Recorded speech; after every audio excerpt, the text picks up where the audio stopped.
Hello friend, and welcome back to the weekly live series from Lawyers Design School. This is legal design thinking in real life.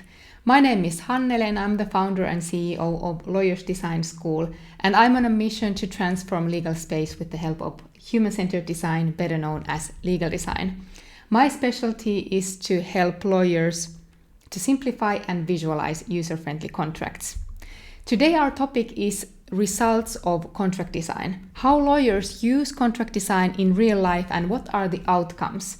When I talk about contract design, I talk about simplifying and visualizing contracts to make them more user-friendly. I believe that there's nothing that inspires more action than stories and examples from others like us. It's the power of showing, not telling.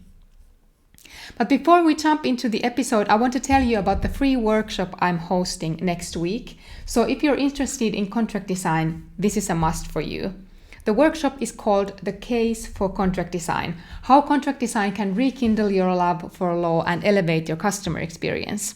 It's live and you'll get inspiration as well as practical and actionable advice on how to create user-friendly contracts. So go save your seat at lawyersdesignschool.com/workshop. That's lawyersdesignschool.com/workshop. Okay, so now to today's topic. I want to start with a story that backs up our theme of the day. One of the key goals for contract design trainings we do is to help lawyers to start looking at their contract documents in a new way. To look beyond the legal substance of the document, especially beyond the contract language. Lawyers are typically so focused on the language and words that they don't see anything else. And that makes it, of course, hard to improve anything other than the words and expressions that are used in the contracts. So that's where lawyers easily get stuck. So this one time I facilitated a training about visualizations in legal documents. And I typically use a lot of practical examples in the training to make a point. And this time I used one page of a contract as an example. So in this training, I talked about basic principles of graphic design and how you can use them to make your contract document look good.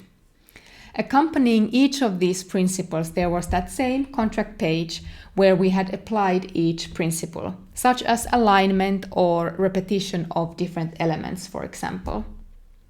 And the aim with these examples was, of course, to illustrate how the looks of the document changes and improves once we follow these simple graphic design principles. Well, as it happened, there were typos in the contract text. Nothing big, just few typos and missing punctuation here and there. But that was not the point. The point of the exercise was not the text and proofreading that text, but to take a step back and see how the contract page looks like when you are looking at it as a user. So when we started to analyze the layout of the contract with the group, all that the participants could see and talk about were those typos and the grammar errors in the text. Comments were all about, hey, there's that error there and that sentence is missing a comma. Nothing about the layout. It was so interesting and eye-opening. And because in order for you to start simplifying and visualizing contracts, you first need to learn how to look at contracts from a different perspective.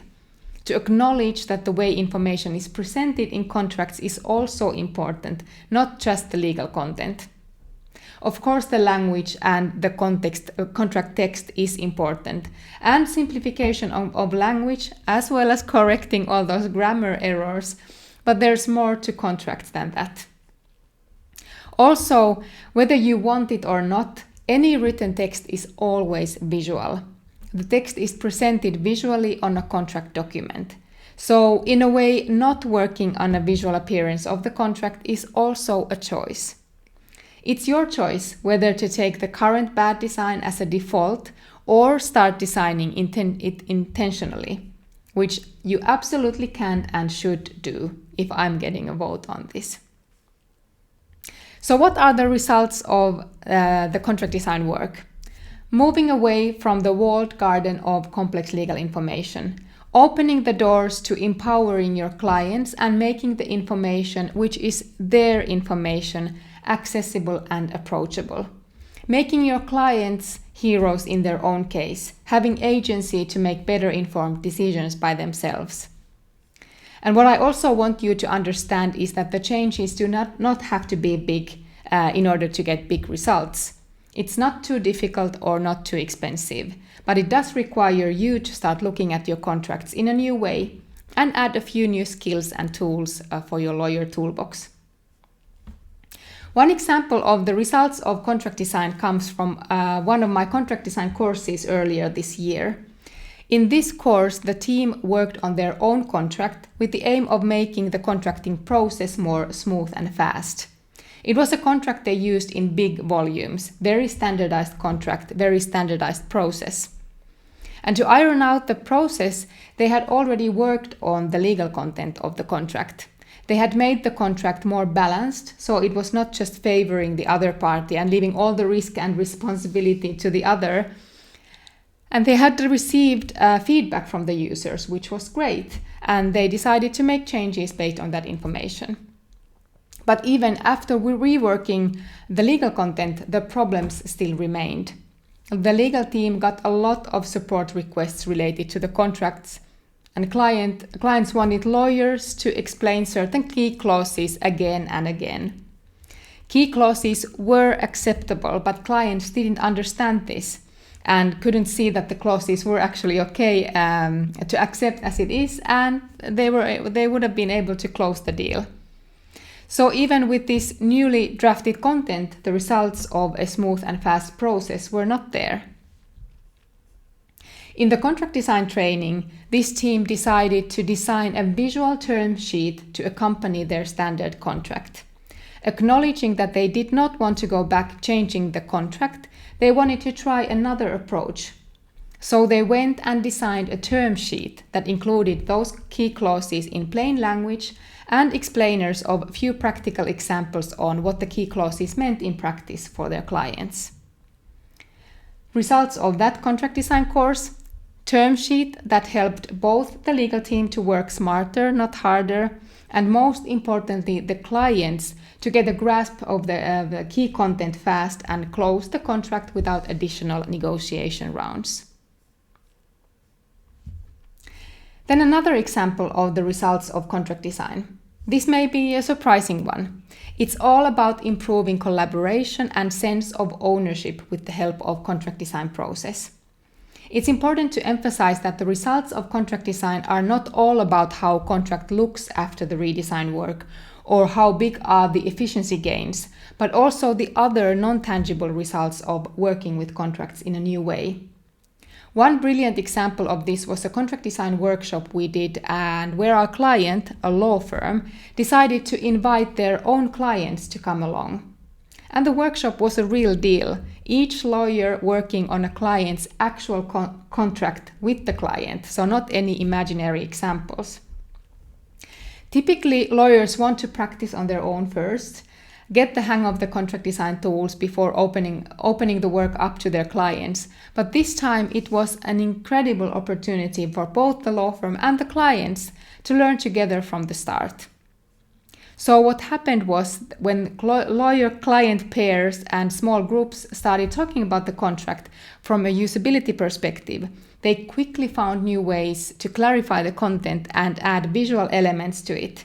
And since they were co-creating the solutions, there was no sending the new version back and forth, waiting for the response or anything. They got the results right there in the workshop. They were able to come up with more ideas within a small group that anyone would have working alone. They were able to explain their ideas with making quick prototypes, straighten any misunderstandings right away, and decide on the ideas they would take forward. As a byproduct of the collaborative contract design process, the clients really appreciated the opportunity to learn new skills, and the relationship grew stronger with the new kind of conversations they were able to have with each other. So contract design truly generates results on many levels.